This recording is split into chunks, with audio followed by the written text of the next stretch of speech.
In this video, I'll show you how you can fix the OBS recording error and encoder error occurred while recording. The first thing that we want to try is we want to come here and search for Device Manager.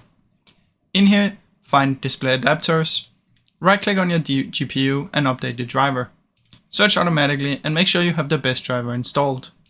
After that, you want to Google your GPU driver name and type in software after, and it should bring up the official software for your GPU. In my case, it's the NVIDIA one, so I'm gonna download that one.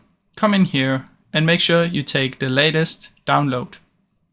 Once you've done that, you wanna come back here, check if it works. If it still doesn't, try and right click on your GPU and disable device, and then right click after and enable device.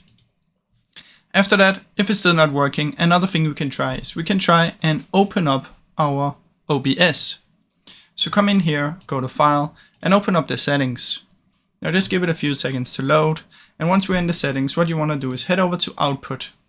Now you want to come down to the recording, and obviously since I'm recording right now, I cannot click on these, but I'll just show you from the streaming point, but you want to do it on the recording. There should be a video encoder right here.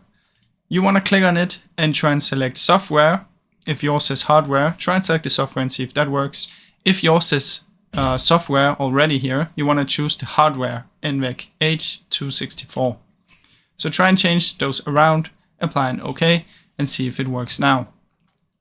Now another thing you can do is also, let's just open settings again. What you want to do is you want to make sure that your device, that your recording format, you can either put this on MKV or MP4. So try and change between those two and see which one works the best. Now, I really hope this video helped you. If it did, please leave a like and subscribe, as it helps me out a ton.